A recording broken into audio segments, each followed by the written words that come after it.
are usually observations or behaviors that, predict or try to cause certain things, like you have people who won't step on broken sidewalks so they don't send their moms into hospitals. You got people who brace themselves around black cats. You got people who wear a special pair of socks when they take a certain test. But superstitions can also apply to certain groups of people, like the people who won't eat Italian food unless the chef calls the tomato sauce gravy, or the people who won't buy a computer that's not made by the Japanese.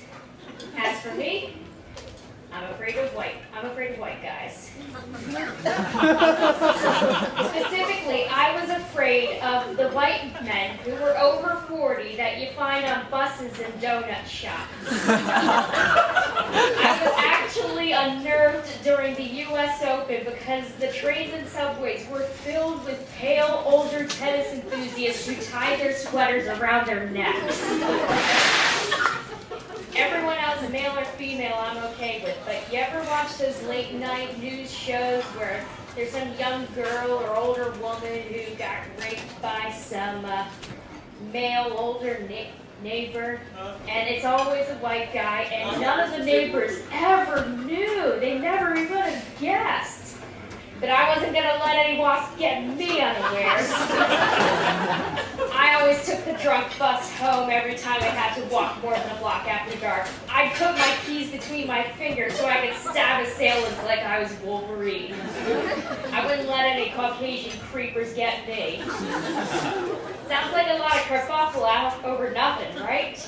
Well, there was this one time, freshman year, I was taking an anthropology class and I had to study the clientele of a bookstore.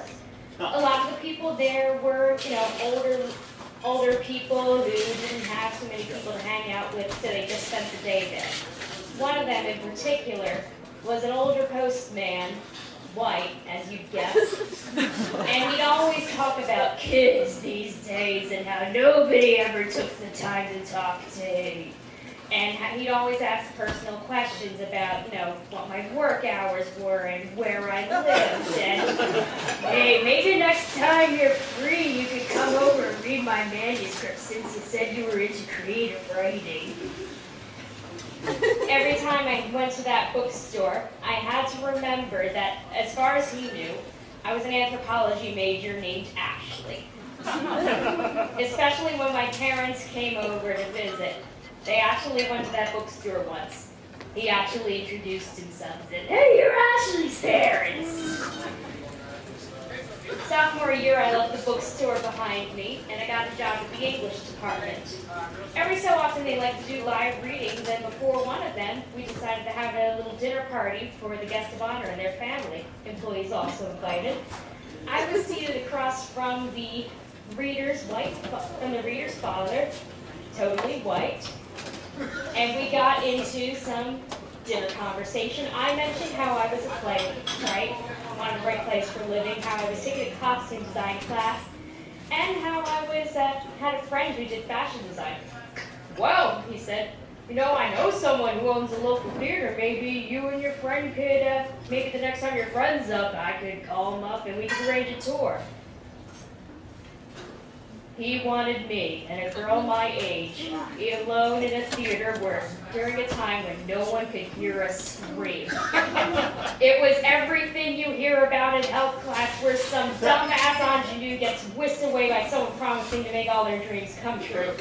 But I couldn't just shout rape in the middle of a dinner party, especially not at the guest of honor's dad. I waited until the after-dinner cocktails were served, sidled up to my boss and said, "I wasn't sure, but I think the father of the guest reader might have been hitting on me." She was shocked. She never would have even guessed. But she saw how nervous I was, and she said she'd keep an eye on him. Whatever his intentions were, I never heard from him for the rest of the night. I went back on the drunk bus, confident that my paranoia and vigilance had kept my honor intact for another night. It wasn't until I took one of those late-night how-to-get-a-job classes that I figured that the white man, the terror in the trench coat, the lurker in the bushes, was offering a tour for me and my friend because he was networking.